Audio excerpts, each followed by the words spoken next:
और इधर आरोपियों के घर पर अब तलाश जारी है। नीट पेपर लीक मामले की बात करें तो ईओयू अब लगातार एक्शन में जुटी हुई है। परीक्षा में नाम लिखा गया था, ये भी खबर सामने आ रही है।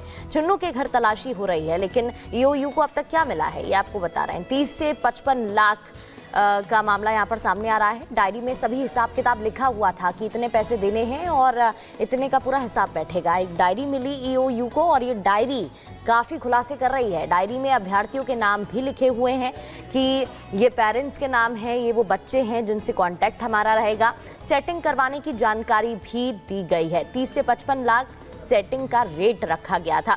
और हम जितने भी कनेक्शन निकलकर सामने आ रहे हैं देख रहे हैं आसपास, चाहे बिहार की बात करें, वहाँ से भी जो पैसे की बात हुई थी वो इतनी ही थी जहाँ यहाँ इस मामले में बताई जा रही है। डायरी में अभ्यर्थियों के नाम तक लिखे हुए हैं। तो देखिए, ईओयू को एक डायरी मिली है और इस डायरी में कई नाम हैं, चाहे बात अभ्यर्थियों की हो।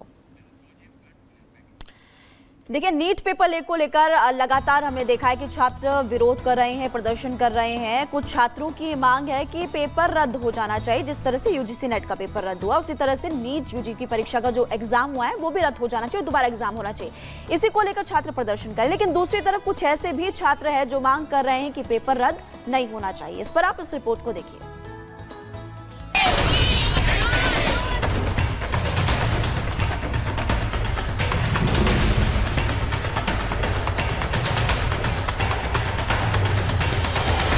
नीट का पेपर लीक होने पर एक तरफ परीक्षा रद्द करने की मांग हो रही है, तो दूसरी तरफ कई छात्र ऐसे हैं जो इस परीक्षा को रद्द करने के खिलाफ खड़े हैं।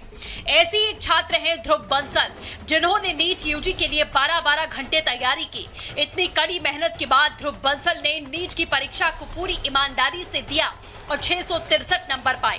मेरी राय ये है कि नीट एग्ज़ाम दोबारा बिल्कुल भी नहीं होना चाहिए, क्योंकि जिन्होंने जेन्युइनली इस बार मेहनत करी है, जिन्होंने जेन्युइनली हार्ड वर्क किया है, जैसे कि मैं, जिसने इस बार 12 to 13 आवर्स डेली स्टडी किया था पूरे साल, तो उन जैसे बच्चों के लिए ये बहुत ज़्यादा इनजस्टिस हो जाएगा। ध्रुव बंसल का साफ कहना है कि एग्जाम होने से सारी तैयारियां दोबारा से करनी होंगी, जिससे लाखों छात्रों को सफर करना पड़ेगा।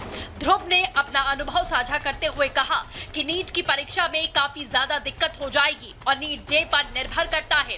अब उस दिन दिमाग चले या ना चले वो भी देखा जाता है। बहुत कुछ नीट डे पे डिपेंड करता है। तो जैसे अगर रीनीट होता है तो अब उस डे पे दिमाग चले ना चले, बहुत सारे सर्कमस्टांसेस होते हैं, वहाँ पे सिनेरियो क्या रहता है, लोगों को कितनी दिक्कतें होती हैं, तो उसके बाद इंसान सर्वाइव करके नीट का पेपर क्लियर करता है। वही सब दिक्कतें अगर दोबारा झेलनी पड़े और दोबारा सर्वाइव कर पाओ या नहीं, तो वो उसका कोई गारंटी नहीं ले सकते हैं। ध्रुव बंसल की मां शिखा बंसल का भी मानना है कि नीट की दोबारा परीक्षा नहीं होनी चाहिए। उन्होंने री एग्जाम के बजाय रीवैल्यूएशन कराने की मांग की। उन्होंने बताया कि नीट की तैयारी के दौरान मेरे बेटे ने पूरे साल लगकर मेहनत की, कोचिंग ली, पूरे साल बहुत कम सोया, मेहनत 10-12 घंटे करता था। इसीलिए मेरे हिसाब से देखा जाए तो री नीट नहीं होना चाहिए। नहीं, मैं री नीट के बिल्कुल भी सपोर्ट में नहीं हूँ, क्योंकि मैंने देखा है कि मेरे बेटे ने पूरे साल लग के इतनी ज़्यादा मेहनत करी है, उसने कोचिंग ली है, उसका क्या मेंटल वो ट्रॉमा से गुजरा है, पूरे साल वो सो नहीं पाया। और मेरे बेटे के जैसे और कितने बच्चे होंगे जो इस ट्रॉमा से निकले होंगे, मतलब उन्होंने कितना स्ट्रगल किया होगा, कितनी फाइट करी होगी इस एग्ज़ाम को क्लियर करने के लिए। तो मेरे हिसाब से ये कहना बिल्कुल गलत होगा कि रीनीट होना चाहिए। ध्रुव बंसल की मां शिखा बंसल ने बताया कि जब किसी का बच्चा तैयारी करता है तो उसका पूरा परिवार सफर करता है। बच्चे की स्टडी के लिए पेरेंट्स हर तरह की व्यवस्थाएं करते हैं, जिससे उनका बच्चा परीक्षा पास कर पाए।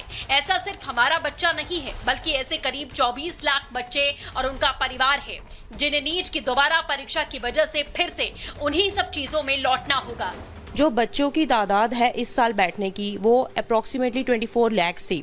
तो कुछ एक बच्चों के लिए या कुछ एक सेंटर्स के लिए जहाँ पे पेपर लीक की बात सामने आ रही है, तो उसके लिए सब बच्चों को सफ़र कराना मेरे हिसाब से ठीक नहीं है। ये पेरेंट्स के लिए भी बहुत ही ज़्यादा स्ट्रगल का टाइम होता है। बच्चे का पेपर, बस ये होता है कि पेरेंट्स पेपर में सिर्फ बैठते ही नहीं है, बट उनका पूरा साथ, पूरा सपोर्ट बच्चे के साथ ही रहता है, शुरू से लेके आखिर तक। ध्रुव बंसल और उनकी मां शिखा बंसल भी अपनी जगह सही हैं। जब किसी का बच्चा किसी बड़ी परीक्षा की तैयारी करता है तो पढ़ता बच्चा है, लेकिन इंतजाम करने में पूरा परिवार व्यस्त होता है।